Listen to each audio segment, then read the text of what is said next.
So, guys, this is what's happened. I've got a lot of people that have joined the Zoomination Zoom Room.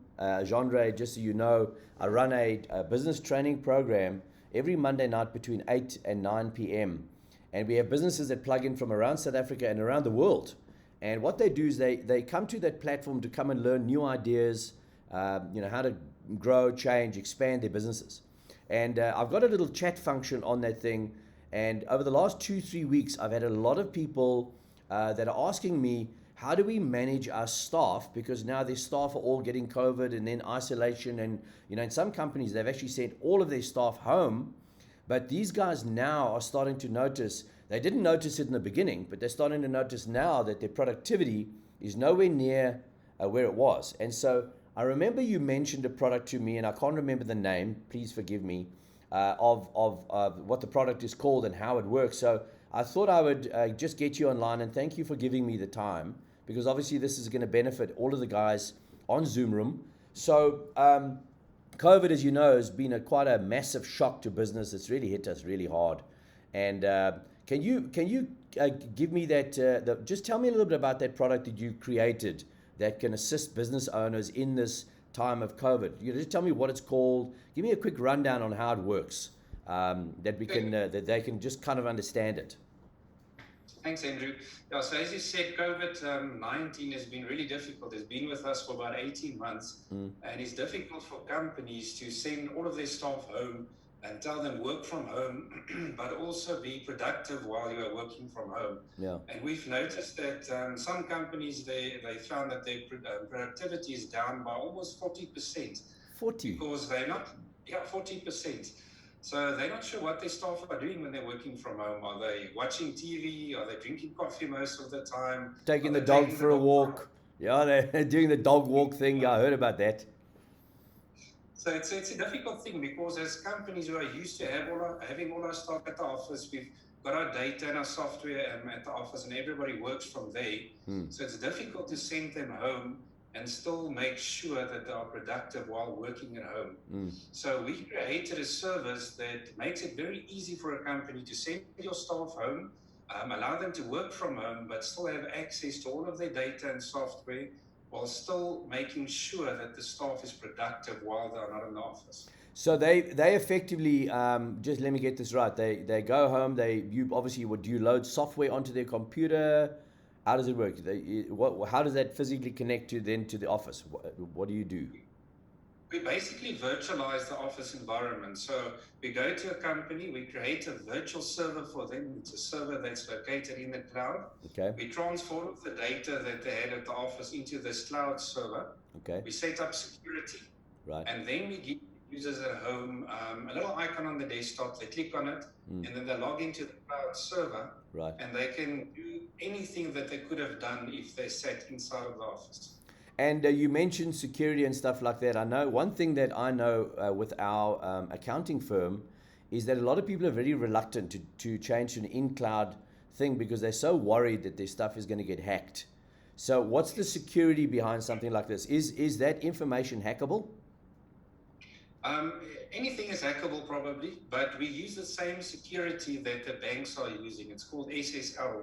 Okay. So it means that your connection from the cloud server back to the home user where they're working is fully encrypted. Okay. So somebody cannot just read or see what's going on. Okay. And secondly, we ensure that the users are choosing proper passwords. So they can't choose a password that's called password or pass123. Yeah. They can't choose a password that includes their name or their surname. So we set certain priorities on the password to make sure that it's complex. Okay. And that makes it quite safe. That's clever. And then the third thing that we do is we lock down the server. So we don't allow a user to install software that the company didn't approve. The user cannot go into the control panel, mess around with settings. So all of those things makes it a very secure system. Okay. And a question that I'm sitting thinking of, I mean, I'm a business owner at the moment. I'm the only guy in my office. Everyone's at home with either COVID or isolation or something. The question that I want to ask is, what happens if a person at home doesn't have fast internet?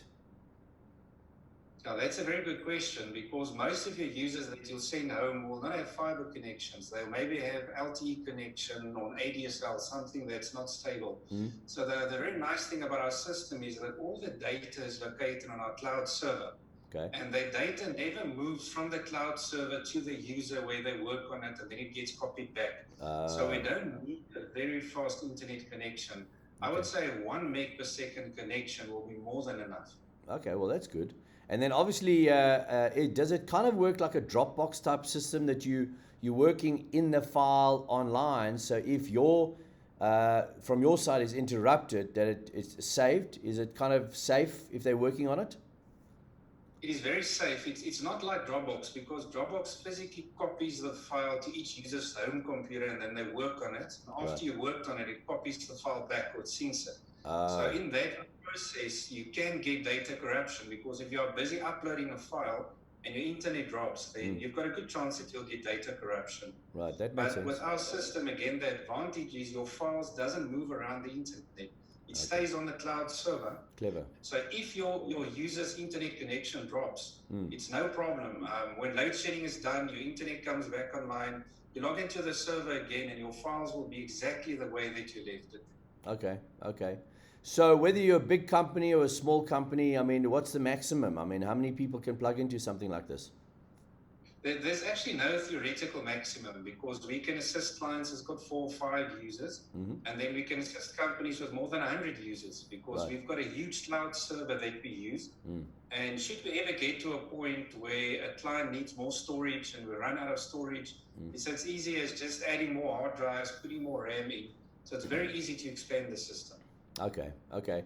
And I mean, in terms of the installation, let's just say one of my Zoom room guys are down in Cape Town, and you are based in, somewhere else in the country.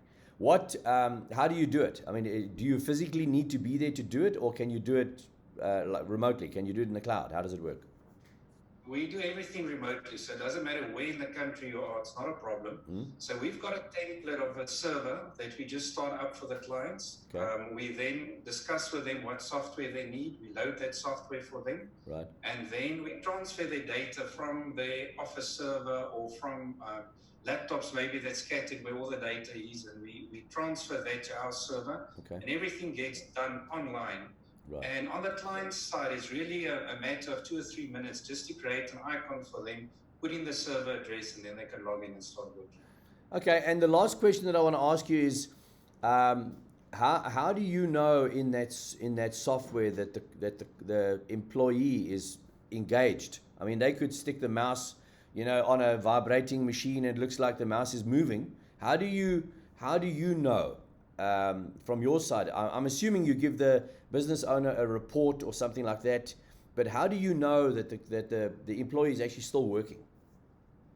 Okay, so we've got 2 ways to do it. Our standard service that we offer can tell the business owner the exact date and time that the user logged into the system.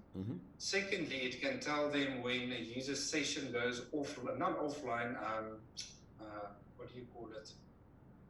Is it like a static mode or something like that? They don't move or they're not working? Active, yeah. If it goes inactive, let's say if it goes inactive. So let's say that the user doesn't work for 15 minutes, then the system will tell or log a session to say that the session went inactive. Okay. And then thirdly, it will also tell the business owner when the user logged out of the session. Right. So you've got that basic logging, and then some of our clients needs a much more detailed logging system. Right. And we also offer that to the clients. That's an add-on service that we offer. That can tell the business owner exactly what the staff member was busy with when they logged in. With other words, how much time they spend in Word and Excel and Outlook. If they open websites, which websites did they open? How long did they spend on each website? Right. So we can set up the system any way that the client needs. Look, I think that a friend of mine, he went and installed video cameras in all of his offices so that he could monitor his staff, because he wasn't on the premises. He travels the world and he's on holiday all the time, and obviously, nowadays you can have cameras in the corner, and I can go into an app on my phone and I can see what my staff are doing. But what was funny about this guy is that he didn't have them connected.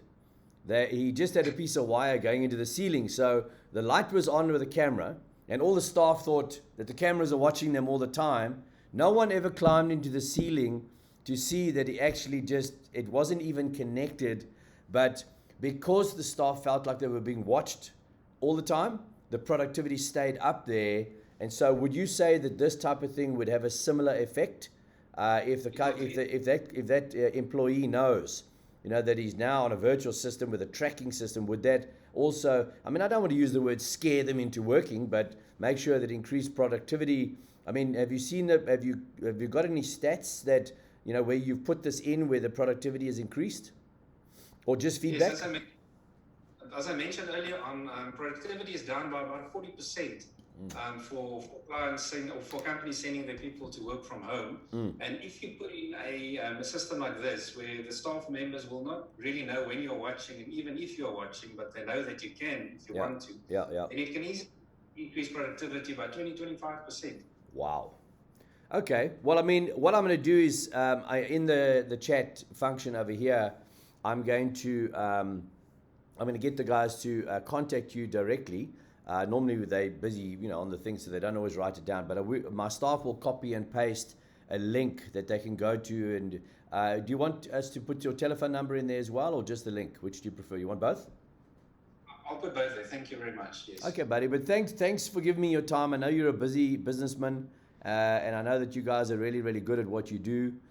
We have we've sent a lot of clients your way, and all of them are happy. So it's amazing. But I will put that link into the chat function, and let's hope some guys can get some benefit from what you've said today, but also the fact that they can increase their productivity. Because what I find is business owners don't know their numbers, and this is just another new number. Remember, this is a new economy. This is a new number that they don't track, because they're just going, oh, COVID, and it's tough, and business is hard, but they don't measure this. Because they don't think about measuring it, because they don't think about measuring anything. And so I think this will be very, very valuable for them. And I really appreciate you coming online and just giving us some advice. And like I say, pay it forward. I hope some of the guys kind of get it and make contact with you. And let's see what happens. Maybe also just give me some feedback. Some of the customers that contact you, how you've helped them grow and change their productivity ratios. That would be awesome. But thank you. Thanks for your time. I really, really appreciate it. Thank you very much, Andrew. I appreciate your time as well. Thanks. Okay, Jean-Ray. Catch up soon. Cheers. Well, bye. Ciao.